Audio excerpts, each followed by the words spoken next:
Olá, graça e paz, tudo bem? Estamos de volta para mais um programa no projeto Auxílio ao Mestre. Nosso coração se alegra quando nós temos aqui esse reencontro.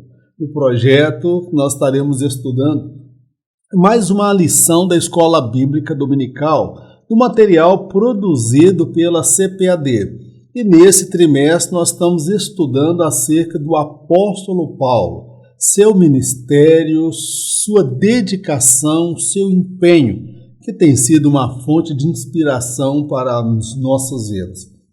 Para você que está chegando agora e não me conhece, eu sou o presbítero Mauro Lúcio e semanalmente estamos produzindo conteúdo para auxiliar os professores e professoras da Escola Bíblica Dominical.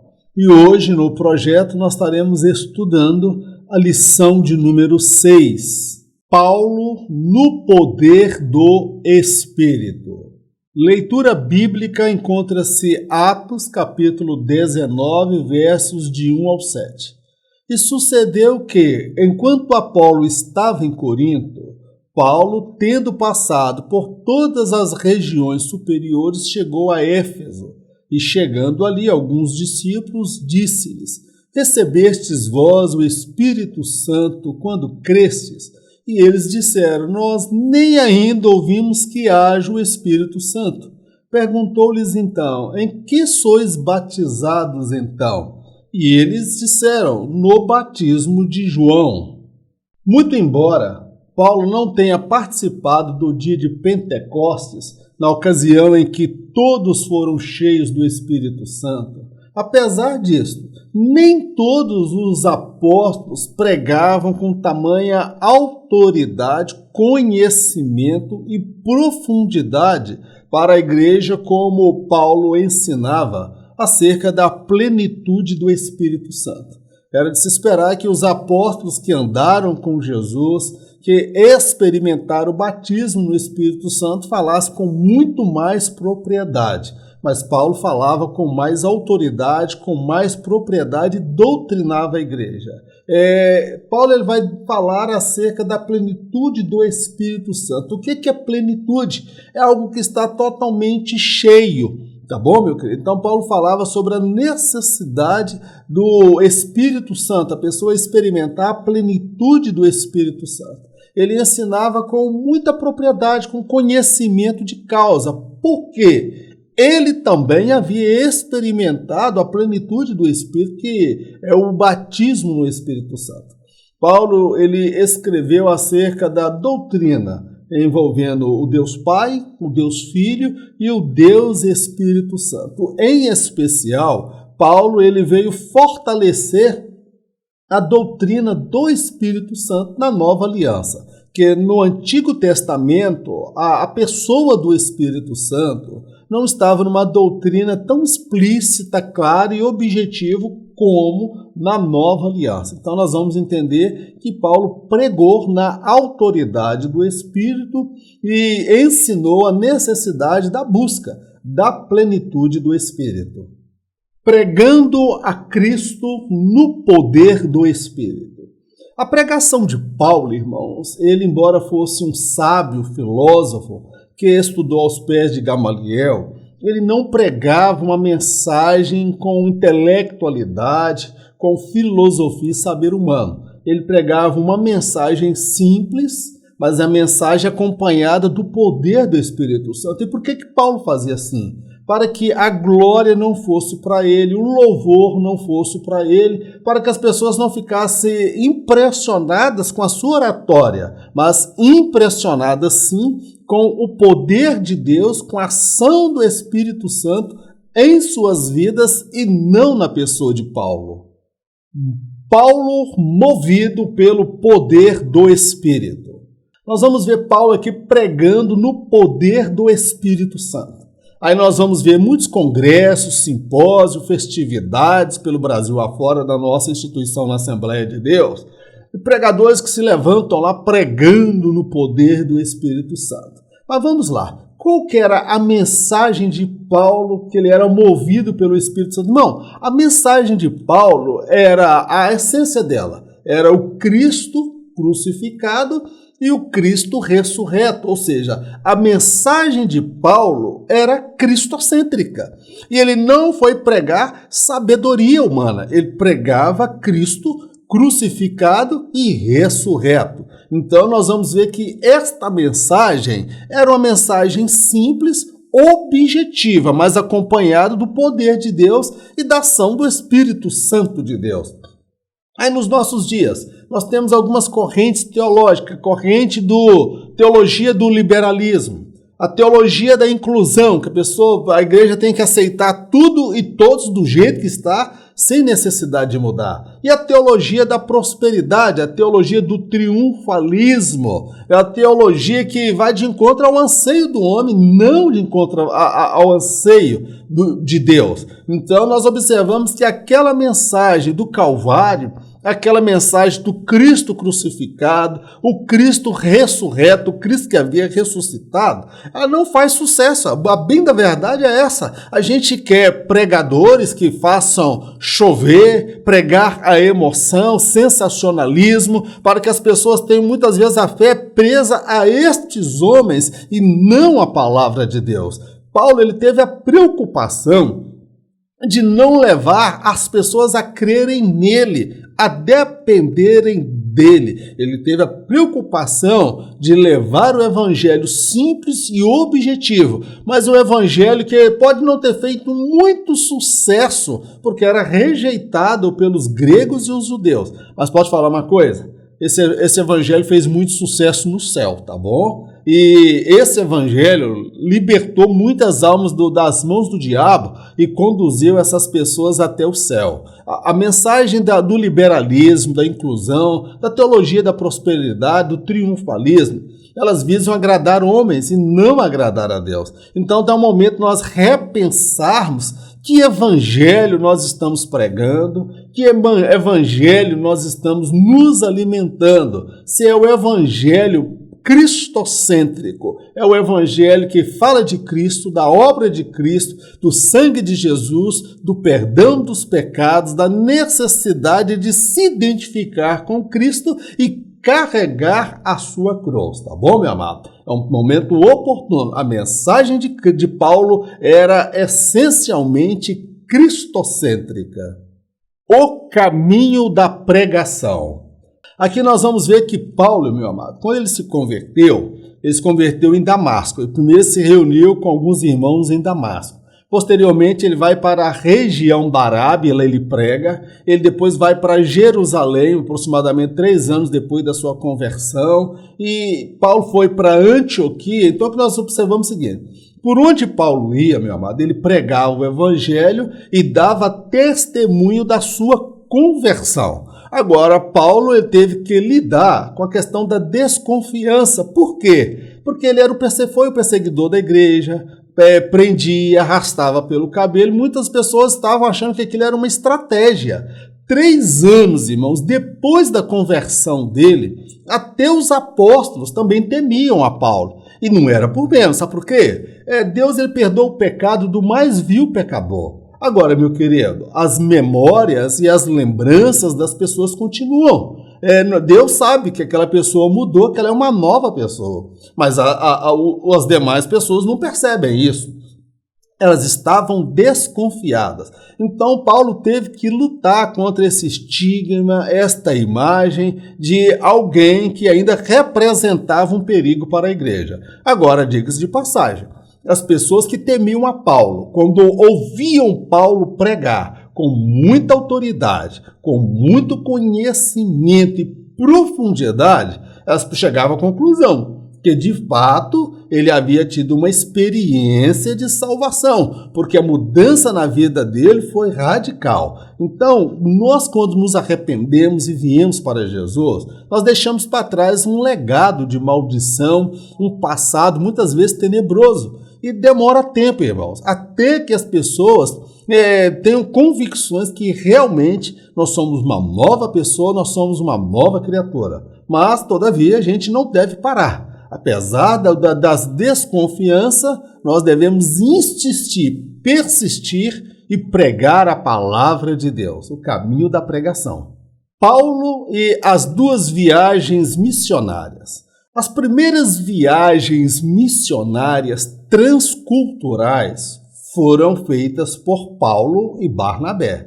Posteriormente, teve uma terceira que eles se dispersaram, tá bom? Mas as primeiras viagens transculturais, ou seja, saíram fora do eixo Judeia-Jerusalém, foi Paulo. Barnabé, ele foi aquela pessoa que nós devemos voltar um pouco a atenção para Barnabé, porque ele foi um descobridor de talento. Ele investiu em Paulo, quando Paulo era desacreditado ainda da comunidade até os apóstolos. Ele foi lá na cidade de Tarso, buscou Paulo, apresentou Paulo aos apóstolos, apresentou Paulo em Antioquia. Então nós vamos ver que este homem, ele foi o quê? A pessoa, não vou falar que ele promoveu, mas ele compreendeu que Paulo tinha uma chamada de Deus. E lá em Antioquia, o Espírito mandou separar Paulo e Barnabé. Eles foram separados e a igreja, após orar, jejuar, enviaram Paulo e Barnabé para a obra missionária. Barnabé também, ele era sobrinho de João Marcos, o escritor do Evangelho de Marcos. E por causa de João Marcos, houve uma contenda posterior entre Paulo e Barnabé, porque João Marcos, ele, em dado momento, ele ficou com medo e voltou para trás, e Paulo não queria levá-lo na terceira viagem missionária, e houve uma briga aí entre eles. Mas Barnabé investiu no sobrinho, e João Marcos, depois, ele deu fruto. Ele escreve até o Evangelho de Marcos, que é atribuído a ele, sobrinho de Barnabé, e ele, no final da sua vida, Paulo fala: enviai-me também a João Marcos, que me será muito útil no ministério. Então, juntos, Paulo e Barnabé, eles fizeram as primeiras viagens missionárias, abriram igrejas, fortaleceram a fé, formaram obreiros para a obra do Senhor. Tá bom, meu querido? Então nós vamos ver que Paulo, ele estava cheio do poder de Deus, e tanto ele como também Barnabé. E lá em Antioquia, eles jejuando, consagrando, Deus usou o profeta para falar com eles, o Espírito Santo comunicou a mensagem. Amém, queridos? Glórias a Deus. O argumento de Paulo sobre a plenitude do Espírito Santo. Paulo, ele falava abertamente sobre a necessidade do crente experimentar o batismo no Espírito Santo, ou a plenitude do Espírito Santo. E nós vamos ver quais eram as argumentações de Paulo para ele fundamentar a plenitude do Espírito Santo. Você precisa ter em vista que no Antigo Testamento, a doutrina acerca do Espírito Santo, ela não era tão explícita e objetiva, tá bom? Então nós vamos ver na Nova Aliança, a partir das experiências da revelação que Deus comunicou a Paulo, ele vem fundamentando, argumentando os elementos acerca da plenitude do Espírito Santo. Paulo aclara o ensino sobre a plenitude do Espírito. Paulo, estando em Éfeso, ele vai se deparar com um grupo de obreiros. Eram obreiros, discípulos, que pregavam, trabalhavam, eram dedicados. E este grupo de obreiros, irmãos, em relação à plenitude do Espírito, eles estavam tão assim, carentes de um aprendizado, de uma reciclagem, de uma capacitação, que eles sequer sabiam da existência do Espírito Santo. Eles não sabiam do Pentecostes, do que ocorreu lá nos dias dos apóstolos, lá em Jerusalém. Eles estavam totalmente desinformados. A mensagem que eles pregavam era a mensagem de João Batista, né? Do arrependimento. Eles não conheciam a plenitude, o batismo no Espírito Santo. Então nós vamos ver ali, eram pessoas sinceras, eram pessoas dedicadas, mas precisavam ser ensinadas. Então Paulo, ele ensina a eles, falando: que batismo vocês foram batizados quando creram? Falando: não. Que batismo vocês foram batizados então? No batismo de João, do arrependimento. Ele falou: olha, certamente João pregou o batismo do arrependimento, mas eu quero anunciar para vocês acerca da plenitude do Espírito. Tinha esse respaldo bíblico lá. lá em Joel, no Antigo Testamento, nos últimos dias derramarei do meu espírito sobre toda a carne. Paulo tinha ciência da experiência do dia do Pentecostes, ele tinha ciência do texto bíblico, ele tinha ciência da promessa. E aí ele vai fundamentar para os obreiros que precisavam desta experiência pentecostal. O que nós observamos aqui, amados, há teólogos que nós respeitamos o ponto de vista deles, eles são da linha tradicional. Eles compreendem e ensinam que a experiência pentecostal foi retida somente para aquele tempo e para aquela época. Eles são sinceros no que fazem, no trabalho, e algumas vezes falam daquilo que não entendem porque não têm conhecimento de causa. Então, como aqueles obreiros, eles são sinceros, mas eles ainda não experimentaram esta dádiva, que é o batismo no Espírito Santo, a plenitude do Espírito.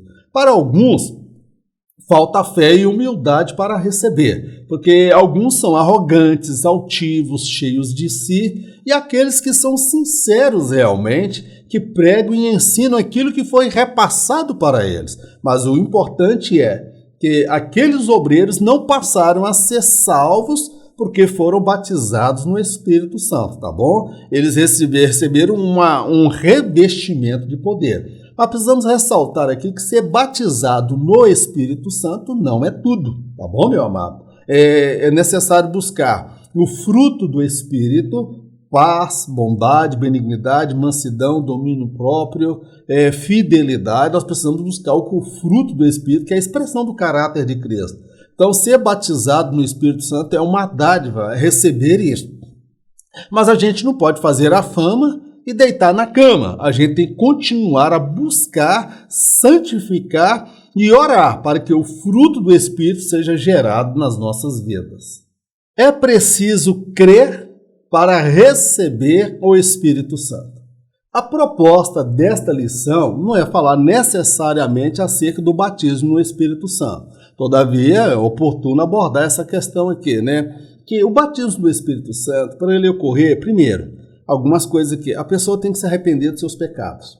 Segundo, crer na promessa feita pelo Senhor. Quem batiza no Espírito Santo não é Maria, não é Paulo, não é Pedro. Quem batiza no Espírito Santo é Jesus, e ele vos batizará com fogo e com o Espírito Santo. Por via de regra, biblicamente nós verificando, o batismo ele se dá quando a pessoa se arrepende. Ele pode se dar no ato da conversão, como foi no caso da família de Cornélio, que pregou para eles, e à medida que ele ia pregando, a palavra ia entrando, os corações se abriram e Jesus batizou todos no Espírito Santo. Foi pela palavra, tá bom? Porque houve um arrependimento no coração deles. Mas quando nós verificamos com os apóstolos, primeiro eles receberam a palavra, passaram pela experiência de conversão e Jesus diz para Pedro, olha, quando você se converter, você volta e ajuda seus irmãos. Até então, nenhum dos apóstolos haviam recebido o batismo no Espírito Santo. Após a experiência que Pedro foi confrontado com Jesus e ele se converteu, nós vamos ver que ele e os quase 120 foram batizados no Espírito Santo. Assim também se deu com os samaritanos, que eles creram na mensagem do Evangelho, arrependeram dos seus pecados, se converteram e foram batizados no Espírito Santo posteriormente. Foi Pedro e João enviado para lá. Nós vamos ver também com os apóstolos. Na verdade, os obreiros lá na igreja em Éfeso, eles eram zelosos, dedicados homens de Deus. Eles creram na mensagem de Paulo, que ele pregou acerca da plenitude, impôs as mãos sobre eles e eles receberam esta dádiva. Com Paulo também o método foi o mesmo. Paulo se arrependeu, se converteu e posteriormente ele também foi batizado no Espírito Santo. É preciso se arrepender, se converter, crer. Aí sim vai se dar o batismo no Espírito Santo. Fora disso, é nós andarmos no escuro, tá bom, meu querido? Alguém pode ser batizado no Espírito sem crer, sem se arrepender? Biblicamente, Para ocorrer o batismo no Espírito Santo tem que ter esses elementos, tá bom? E a Bíblia é o nosso único livro de regra e fé. E quem batiza no Espírito Santo é Jesus. Glórias a Deus. Paulo cuida para esclarecer Apolo. Aqui o comentarista parte do princípio que Paulo ele cuidou de esclarecer Apolo. Irmãos, com todo respeito ao comentarista, eu pesquisei e não há esse elemento aqui, tá bom? Agora, que Paulo pôde abençoar Apolo indiretamente, sim, porque o casal Priscila e Áquila, eles eram companheiros de Paulo do ministério. Então, esse casal conviveu com Paulo, eles aprenderam acerca do batismo no Espírito Santo, da revelação da pessoa de Jesus a partir do ministério do apóstolo Paulo. E este casal, quando viram Apolo, que era um pregador fervoroso, tinha uma oratória impactante que mexia com as pessoas, com os ouvintes, eles perceberam que ele havia sido batizado do batismo de João Batista, era um pregador que creu na mensagem de João Batista, mas estava desatualizado e desinformado acerca da pessoa de Jesus com mais propriedade e até em relação à questão do batismo no Espírito Santo.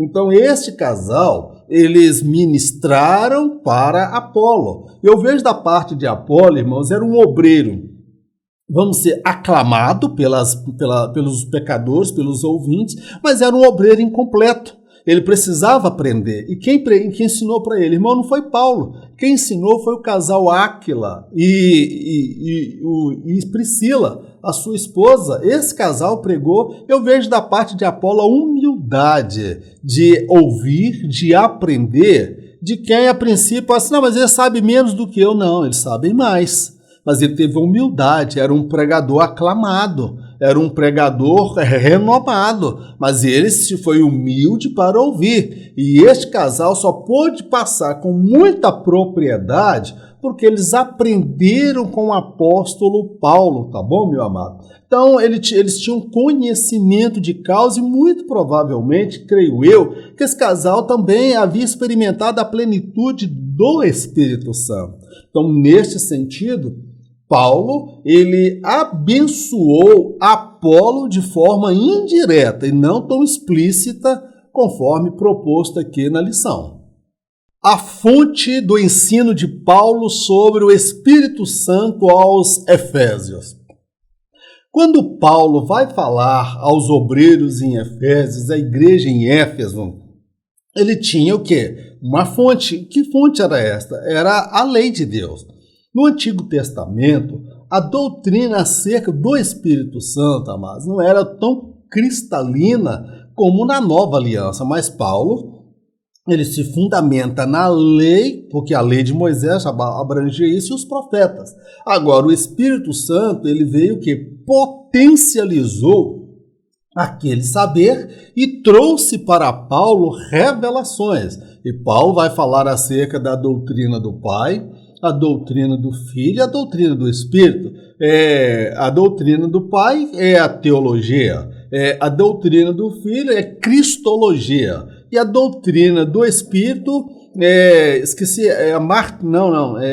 eu vou errar aqui, mas ele aborda essas doutrinas a partir da revelação e da experiência dele com o Espírito Santo. As Escrituras como fonte de revelação sobre o Espírito Santo. Quando que Paulo se baseou, meu amado, para estabelecer e falar acerca da plenitude do Espírito Santo? Nós vamos ver que no Antigo Testamento há muitas menções acerca do Espírito Santo. No princípio criou Deus os céus e a terra era sem forma vazia e o Espírito de Deus se movia sobre a face das águas. Então Paulo ele tinha um saber, um notório saber muito grande, que ele era fariseu. Ele foi preparado, ele era doutor da lei, ele era catedrático da lei. Agora, o que aconteceu? Quando ele se converte ao cristianismo, Paulo ele vai falar acerca do Pai, do Filho e vai falar acerca do Espírito Santo. Por que Paulo faz isso? Porque ele compreende pelas Escrituras que ele não escreve o termo trindade. mas ele fala acerca do Deus Pai. Ele compreendeu a partir da experiência com o Espírito Santo. O que o Espírito Santo fez? Trouxe a ele entendimento, trouxe a ele revelação.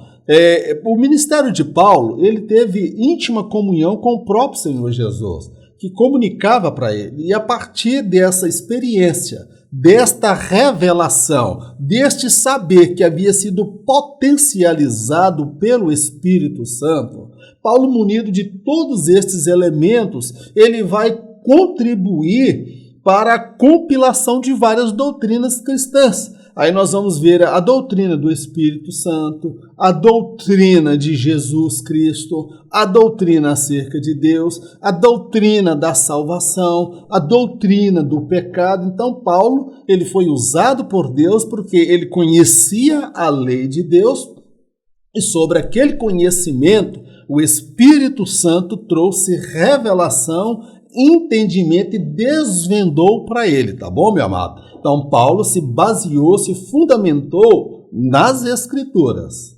O Pentecostes como fonte de revelação do Espírito Santo. Aqui nós vamos observar o seguinte, o dia do Pentecostes, tá bom? Vamos analisar no dia do Pentecostes. No dia do Pentecostes, amados, quando Pedro, na verdade, se levanta e fala assim, alguns falam, vocês vão estar embriagados. A interpretação que as multidões teve, que eles estavam embriagados, falando demais, porque eles não conseguiam compreender. E Pedro se levanta e fala, não tem ninguém embriagado aqui. O que está acontecendo aqui é o cumprimento da promessa do profeta Joel, que nos últimos dias derramarei do meu espírito sobre toda a carne. Então, ali havia um fundamento bíblico nas Escrituras acerca do derramamento, da plenitude do Espírito Santo. E ele citou ali com exatidão o profeta Joel. E Paulo, ele sabia do episódio em Jerusalém, ele sabia também da plenitude do Espírito Santo e ele sabia também do profeta Joel. Então nós vamos dizer que Paulo ele era doutor da lei, diferente, por exemplo, de Pedro. Pedro era um pescador, já Paulo era um homem que estudou a lei, ele estava ali entre os doutores da lei. Então o saber de Paulo era mais notório do que o saber de Pedro. E Paulo, somado à sua experiência, que ele foi batizado no Espírito, e ele encontra respaldo bíblico, né, na lei para declarar, dizer acerca da plenitude do Espírito Santo. Agora nós vamos compreender que o saber acerca do Espírito Santo na antiga aliança, ele não era tão objetivo, tão explícito, tá bom? Então a revelação se tornou mais abrangente e mais plena a partir da nova aliança. Então, Paulo e os apóstolos, Pedro escreveu, nós vamos ver Mateus escreveu, João também escreveu, falando acerca da pessoa do Espírito Santo. Então, o Pentecostes, meu amado, ele é uma fonte da revelação, sim, da ação do Espírito Santo, da plenitude do Espírito Santo, e Jesus havia dito que o Espírito Santo seria enviado e estaria com ele. João declarou que ele é o que batiza com o Espírito Santo, tá bom, meu querido? Então, a pessoa do Espírito Santo, na nova aliança, a doutrina, ela é muito ampla, é muito objetiva, diferente do tempo da lei. Paulo ensina acerca do Espírito Santo aos Efésios. Aqui nós vamos ver, já foi falado isso lá atrás, e vamos tentar falar numa outra linguagem sem ser repetitivo. Já falamos que esses discípulos ali, eles não conheciam acerca do Espírito Santo, do batismo no Espírito Santo, da plenitude do Espírito Santo, tá bom, meu amado? Eles conheciam o batismo de João. Agora, a partir do momento que Paulo faz uma abordagem a ele, Paulo, não, de forma alguma, ele vem desmerecendo o saber disso. Olha, vocês estão ultrapassados, vocês estão obsoletos e arcaicos. Paulo não, falou, em que batismo vocês foram batizados? No batismo de João. E Paulo fala assim, olha, o João realmente ele pregou o batismo no Espírito Santo, mas ele falou que era necessário crer naquele que viria após ele, que é Jesus o Cristo. Então Paulo, ele, a partir do saber deles, sem desqualificar estes obreiros, sem diminuí-los, Paulo ele se esforça de todas as formas para que eles primeiro tivessem conhecimento da lei, das Escrituras, e posteriormente, após ensiná-los, Paulo vai conduzi-los à busca desta experiência. Paulo impõe as mãos sobre eles, os corações haviam se quebrantados e eles desejavam, porque eles foram convencidos, ensinados, doutrinados pelo apóstolo Paulo. Então nós vamos ver também da parte destes apóstolos, aí eu destaco aqui nesta lição, duas lições importantes.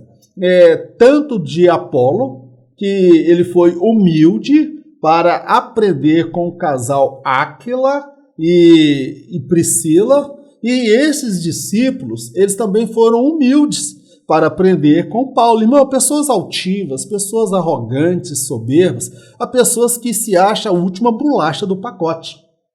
Há pessoas que se acham importantes demais. Então nós vemos aí postura da humildade. Há pessoas que sabem mais do que eu, há pessoas que sabem mais do que você, ou há pessoas que aparentemente não sabem tanto quanto você. Talvez não tenha um ministério tão aplaudido, reconhecido como você, tá bom, meu querido? Mas aquela pessoa, Apolo, por exemplo, que tinha um ministério já aprovado, aclamado pelas multidões, e esses discípulos também realizavam a obra de Deus, mas eles precisavam passar por o quê? Pelo aperfeiçoamento, precisavam passar por uma reciclagem. Isto mostra que eu e você precisamos de ler livros, precisamos de ler a Bíblia, ouvir pregações, mensagens de pessoas sérias, tá, irmãos? Pessoas que têm fundamento bíblico, que têm doutrina, que têm ensinamento e cujo viver seja uma fonte de inspiração para a minha vida, para a sua vida. Sempre podemos aprender, sempre podemos amadurecer, mas quando nós nos julgamos autossuficientes, nós corremos o risco de ficar estagnado, de não crescer, de não amadurecer na fé. Paulo ensinou, os discípulos se mostraram recíprocos, não se sentiram diminuídos. Tem pessoas que se sentem diminuídas, irmãos, com a excelência do trabalho que alguém realiza. É o caso de Caim. Caim se sentiu diminuído com a excelência em tudo que Abel fazia. É tanto que ele conspirou para matar o irmão. Há pessoas que sentem inveja do ministério do outro. Nós não devemos sentir inveja de ninguém, irmãos. A gente deve louvar a Deus pelo ministério daquela pessoa que poderá ministrar para nós, nos abençoar, a abrir o nosso entendimento para que nós possamos crescer, tanto na graça, no conhecimento e na sabedoria. Amém, queridos? Glórias a Deus. Encerramos aqui a nossa ministração desta lição de número 6, Paulo no poder do Espírito. E eu desejo que o Espírito Santo complete ao seu coração aquilo que eu não consegui fazer em virtude da minha limitação. Eu quero fazer para você um convite muito especial. Meu irmão, esse projeto Auxílio ao Mestre é um projeto voluntário. Então, fazia 6 anos que nós estamos produzindo conteúdo para professores e professoras da escola bíblica. É um trabalho voluntário, eu não tenho patrocínio de nenhuma instituição e o meu canal também não é monetizado, eu não recebo dinheiro do YouTube para colocar essas postagens. Eu estabeleci aí um grupo de 300, algumas pessoas têm participado. Não temos 300 pessoas, temos pouco mais de 100 pessoas e infelizmente alguns estão se esquecendo, não estão realmente cumprindo com o acordado, nos ajudando. Pessoas que participam dos 300 são aquelas pessoas que nos ajudam com uma oferta de 30, de 40, de 50, de 60. Tem o meu telefone no rodapé, você pode me mandar uma mensagem no privado, no meu WhatsApp, e eu vou te cadastrar, você informa o seu nome, a cidade, eu vou te cadastrar, vou te passar a minha chave Pix, vou passar o número da minha conta e semanalmente eu vou estar compartilhando com você todo o material em PDF. Assim você poderá se sentir mais seguro, mais preparado para comunicar a escola bíblica aos seus alunos, a palavra de Deus, e a partir dali você até agregar algo além daquilo que está proposto por nós, tá bom, meu querido? Então eu gostaria que você compreendesse que esse projeto ele é de Deus. Mas eu só peço uma coisa, só faça isso se de fato você compreender que esse projeto ele é de Deus. Se você não tem essa compreensão, por favor, não anote o meu telefone e não mande a sua oferta. A sua oferta ela é muito bem-vinda, desde que ela venha cheia de fé, de propósito, de alcançar e abençoar mais vidas, mais famílias, mais igrejas. De posse desse material, você pode compartilhar com o pastor da sua igreja, com o superintendente, com o professor da escola bíblica, você pode compartilhar com mais irmãos, com pessoas que estão até fora da sua cidade, fora do seu estado, até fora do Brasil. Há muitas formas de você abençoar a obra de Deus. Dito isso, eu agradeço a Deus pela sua participação até aqui. Te convido a se inscrever no canal, deixar ali o seu comentário, apertar o sino das notificações. Tá bom, meu amado? Vamos orar? Senhor, nós te agradecemos por mais esta oportunidade de aprendermos juntos da tua palavra. A ti, meu Deus, toda a honra, toda a glória, todo louvor e toda adoração.